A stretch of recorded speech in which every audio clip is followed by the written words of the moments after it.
Hello friends, good morning and welcome back to my channel. আজকে সকাল থেকে আবার একটা নতুন ভিডিও শুরু করলাম। তো আজ হচ্ছে জামাই ষষ্ঠীর পরের দিন।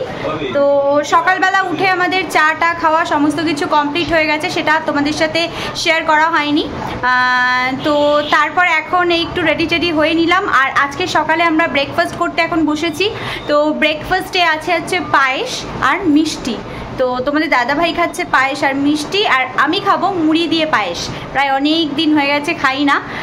অ্যাকচুয়ালি আমি খুব একটা খাই না, কিন্তু কিছুদিন আগে ভিডিওতে একজনকে খেতে দেখার পর বেশ ইচ্ছা করছে খেতে। তো সেই জন্য ভাবলাম অল্প একটু মুড়ি নিয়েছে, তার সাথে পায়েস নিয়েছি। তো মুড়ি পায়েস এই দিয়েই খাবো। তো তোমরা কারা কারা মুড়ি পায়েস খেতে ভালোবাসো তারা অবশ্যই কমেন্টে জানিও। যা কারা কারা শুধু পায়েস খেতে ভালোবাসো সেটাও অবশ্যই আমাকে কিন্তু কমেন্ট করে জানিও। তো চলো ব্রেকফাস্টটা শুরু করা যাক। এই যে তোমাদের দাদাভাইকে দিয়ে দিয়েছি এখানে পায়েস আর দুটো মিষ্টি।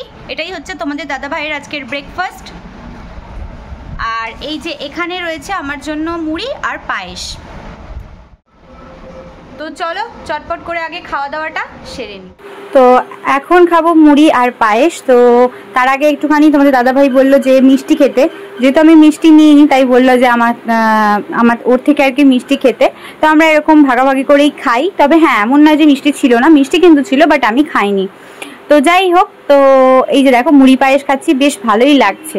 আমি অল্প মুড়ি নিয়েছিলাম, যেহেতু মিষ্টি জিনিস খুব একটা এখন আর খেতে পারি না, তো বড্ড গা গোলায়, সেই কারণে অল্প একটু মুড়ি আর পায়েস নিয়েছিলাম।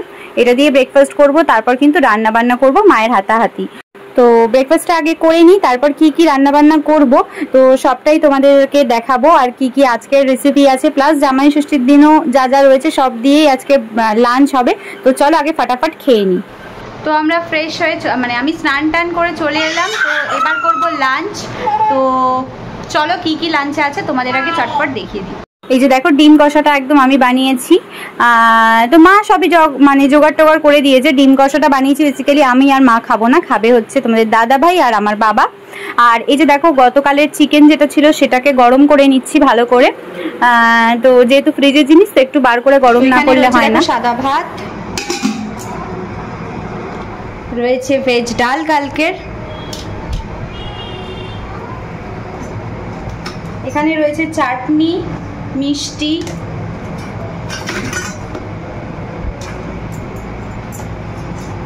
আর এখানে ওই যে কালকের মাছটা রয়েছে। আর মা বানিয়েছে দেখো আলু দিয়ে কাঁকরোল দিয়ে পাতলা করে মাছের ঝোল। আজকে তোমাদের এই মিনি ব্লগটাই দিলাম, কেমন লাগলো অবশ্যই তোমরা কমেন্ট করে আমাকে জানিও। আর বিকেলের পর দেখো রিলস বানিয়েছি, যে রিলস ভিডিওগুলো তোমরা পরে দেখতে পারবে আমার চ্যানেলে। তো চলো আজকের মতো টাটা, আবার নেক্সট ভিডিওতে দেখা হবে তোমাদের সাথে।